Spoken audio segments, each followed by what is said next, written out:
Arjun office तो आ गया था, पर वहाँ उसे तारा की मौजूदगी अच्छी नहीं लग रही थी।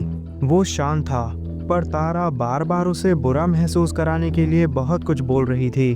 शानू और नील ने भी उसे सही से काम करने के लिए कहा, पर उसने उनकी बात नहीं मानी। अर्जुन ने सबको ये भी बता दिया कि 2 दिन बाद गेम की मीटिंग के लिए उन्हें मुंबई जाना था।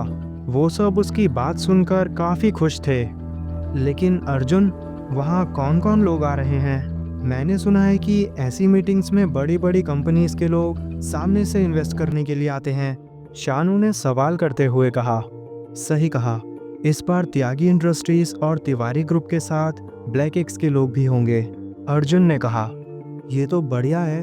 अगर इन 3 बड़े ग्रुप्स में से किसी एक के साथ भी हमें काम करने का मौका मिला तो हमारा स्टार्टअप और गेम दोनों ही कामयाब होंगे। दक्ष ने कहा, वैसे मैंने किसी से सुना है, कल ब्लैक एक्स के सीईओ अपने ऑफिस आए थे। जिन लोगों ने उन्हें देखा था उन्होंने कहा कि वो हमारी तरह काफ़ी जवान हैं। यकीन करना मुश्किल है, लेकिन उन्होंने इतनी कम उम्र में देश का दूसरा सबसे बड़ा बिजनेस एम्पायर बनाकर खड़ा कर लिया। और यहाँ हमें देखो। मेरे ख्याल से तो हमें उन्हीं को ध्यान में रखकर गेम का बचा हुआ काम करना चाहिए, क्योंकि एआई और टेक्नोलॉजी में वही सबसे आगे हैं। नील ने भी अपनी राय रखते हुए कहा, हमें उस मीटिंग में अपने गेम के कॉन्सेप्ट प्रपोजल के साथ उसके रफ वर्जन की प्रेजेंटेशन भी देनी होगी। जानता हूँ कि पिछले कुछ दिनों से तुम लोग लगातार काम कर रहे हो, पर कल रात तक हमें उसका रफ वर्जन बनाना होगा। तो क्या तुम लोग तैयार हो? अर्जुन ने कहा, बिल्कुल, इसके लिए तो मैं ओवर टाइम करने के लिए भी तैयार हूँ, एक लड़के ने कहा। पर अर्जुन, तुम्हें इसके बारे में पता कैसे चला और हमें इसकी एंट्री कैसे मिली, जो कि बिल्कुल नामुमकिन है? नील ने पूछा। एक नया स्टार्टअप जो कि कॉलेज के कुछ स्टूडेंट ने शुरू किया था, उस पर लोगों का ज़्यादा ध्यान नहीं जाता, और इस काम में अर्जुन अपनी ताकत का इस्तेमाल भी नहीं करना चाहता था, वरना उन सब की इतनी मेहनत का कोई मतलब नहीं बनता। कुछ समय पहले आदिराज ने अर्जुन को दिल्ली के कुछ बड़े लोगों से मिलवाया था, और उन्हीं में से किसी एक की मदद से अर्जुन को उस मीटिंग में जाने के लिए एंट्री मिल गई। दरअसल मैं आदिराज जी के लिए भी काम करता हूँ, तो बस हमें उनकी थोड़ी सी मदद मिल गई। शायद मैंने तुम्हें इस बारे में बताया नहीं था, अर्जुन ने झिझकते हुए कहा। 1-2 लड़कों को छोड़कर वहाँ इस बारे में कोई नहीं जानता था। इस समय तक अर्जुन उन सबके लिए काफ़ी लकी था, जिस पर वो भरोसा कर रहे थे। और तो और अब दिल्ली में आदिराज का साथ मिलना एक बड़ी बात थी, जो कि उन्हें अर्जुन की वजह से मिल गया। सच में तुम उनके लिए काम करते हो? मैंने सुना था कि पहले उनका बिजनेस बंद होने वाला था, पर किसी ने अचानक से आकर उनके बिजनेस को बचा लिया। कहते हैं वो बंदा ब्लैक एक्स का सीईओ था, इसीलिए अब दिल्ली के साथ और भी कई जगहों पर आदिराज जी के पास सबसे ज़्यादा काम है। और ऊपर से उनकी बेटी टीम एक्स की एक बड़ी कमांडर है। कोई चाहकर भी उन्हें पहले की तरह नुकसान नहीं पहुंचा सकता, एक और लड़के ने कहा। बात तो सही है, क्योंकि मेरे पापा का भी यहाँ एक छोटा सा बिजनेस है, और आदिराज जी इतने बिजी रहते हैं कि वो उनसे मिल ही नहीं पा रहे, दूसरे लड़के ने कहा। आदिराज के बारे में अर्जुन को मालूम तो था, पर इतना नहीं कि अब वो दिल्ली का जाना माना आदमी बन गया हो। आदिराज के बारे में उन सब की बातें सुनकर अर्जुन अंदर ही अंदर खुश हो रहा था। वैसे अर्जुन, तुम उनके लिए काम क्या करते हो? शानू ने पूछा। ये उनका ड्राइवर है, इसके जैसे गरीब के लिए बस यही काम हो सकता है वहाँ, और या फिर घर की साफ सफाई करता होगा।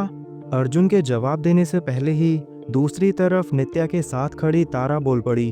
उसकी बात वहाँ किसी को भी पसंद नहीं आई, पर फिर भी कोई कुछ नहीं बोला। अर्जुन ने पहले बिना भाव दिए तारा की ओर देखा, उसके बाद शानू की बात में कहा, हाँ, उसने सही कहा, मैं बस उनके छोटे मोटे काम ही करता हूँ। उसकी बात सुनकर तारा की हंसी छूट गई, और इस बार फिर से किसी ने कुछ नहीं कहा।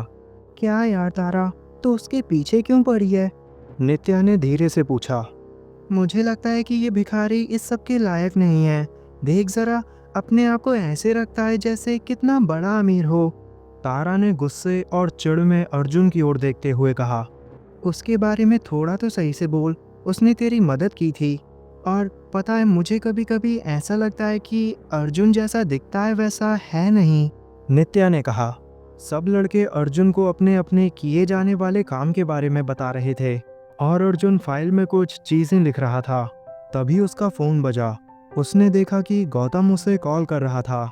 बहुत ही लंबे समय से उनकी कोई बात नहीं हुई थी। अर्जुन ने फ़ोन स्पीकर पर करके नीचे रखा और हेलो बोला। उसके आसपास बैठे सभी लड़कों ने फ़ोन में देख लिया कि कोई गौतम उसे कॉल कर रहा था। कैसा है अर्जुन भाई? तुझसे बात किए तो ज़माना हो गया। आखिरी बार 2 साल पहले बात हुई थी। मुझे भूला तो नहीं? उधर से गौतम ने खुश होते हुए कहा, मैं तो बढ़िया हूँ और तुम तीनों को मैं कभी नहीं भूल सकता। तुम बड़े लोगों को मुझसे मिलने का मौका मिलेगा कैसे, क्योंकि तुम तीनों मिस्टर किंग के लीडर्स जो हो, अर्जुन ने कहा और वो आगे उससे बात करने लगा। पर वहाँ बाकी सभी इस बात को पचा नहीं पा रहे थे कि क्या सच में वो बंदा लीडर मिस्टर गौतम ही था, और अगर वो हैं भी तो वो अर्जुन जैसे नॉर्मल गरीब लड़के को कैसे जानते हैं। वो सब आपस में धीरे धीरे एक दूसरे से सवाल करने लगे, यार क्या सच में लीडर्स अर्जुन को जानते हैं? मैं तो क्या इस बारे में कोई भी नहीं सोच सकता है। हाँ यार, अर्जुन बस दिखने में ही आम लड़का है, बाकी तो हम देख ही सकते हैं कि लीडर सामने से कॉल करके उसके हालचाल पूछ रहे हैं। उधर खड़ी तारा को भी शक हो रहा था, पर जिस तरह से अर्जुन और गौतम बातें कर रहे थे उस पर भी भरोसा ना कर पाना मुश्किल था। अर्जुन को सब कम समझते हैं, पर उसकी पहचान बड़े बड़े लोगों से है, लेकिन फिर भी वो बस अपने आप में ही रहता है, नित्या ने कहा। हो ही नहीं सकता कि मिस्टर लीडर इस गवार को जानते हों। कॉल पर होगा कोई जो इसके कहने पर अपने आप को मिस्टर गौतम बता रहा है। मैं जानती हूँ ये अर्जुन जैसे लोग कभी अपनी बेइज्जती बर्दाश्त नहीं कर पाते। तारा ने नित्या की हैरानी दूर करते हुए कहा, अच्छा सुन भाई, मुझे तुझसे कुछ चीज़ों के बारे में पता करना था जो यहाँ हमें कुछ दिन पहले ही पता चली हैं।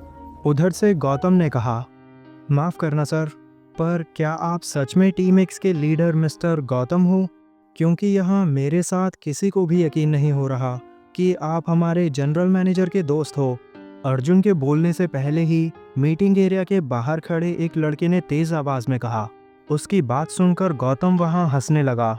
हाँ हाँ, मैं ही वो गौतम हूँ जो लीडर है, गौतम ने कहा। पर जिस तरह से उसने बोला उस पर किसी के लिए भी यकीन करना मुश्किल हो रहा था। देखो, मैंने कुछ दिन पहले ही मेंबर बनकर टीम एक्स को ज्वाइन किया है। अगर तुम झूठ बोलकर हमारे लीडर का नाम इस्तेमाल कर रहे हो तो मैं अभी हेडक्वार्टर में कैप्टन से परमिशन लेकर तुम्हें पकड़ने आ सकता हूँ। इसलिए हमें अभी और इसी वक्त अपना सबूत दो। एक लड़के ने सीधा फोन के पास आकर कहा, रुक जाओ, अब तुम लोग कुछ ज्यादा ही शक कर रहे हो। अर्जुन ने बीच में बोलने की कोशिश की, पर कोई उसकी बात से सहमत नहीं था। अंदर ही अंदर वो सब चाहते थे कि अपने आप को गौतम बताने वाला इस बात का कोई सबूत दे, क्योंकि टीम एक्स एक बड़ा नाम था और उसमें मिस्टर किंग के साथ सीधे कनेक्शंस रखने वालों के पास काफ़ी पावर्स थीं, जिसकी वजह से उन्हें भी देश और दुनिया में सभी जानते। क्यों, तुझे डर लग रहा है कि अगर वो सच में मिस्टर गौतम नहीं हुआ तो सब तेरा मजाक बनाएंगे? यहाँ कोई इतना पागल नहीं कि तू सबको बेवकूफ़ बना सके और हम बन भी जाएं। उधर से तारा बोल पड़ी, हाँ अर्जुन, इसमें गलत ही क्या है? उन्हें वीडियो कॉल वगैरह करने के लिए बोल दो, उसके बाद हमारी मीटिंग भी तो चल रही है, शानू ने भी कहा। गौतम उनकी सारी बातें सुन रहा था। अर्जुन ने बस उनकी ओर देखा पर कुछ नहीं कहा।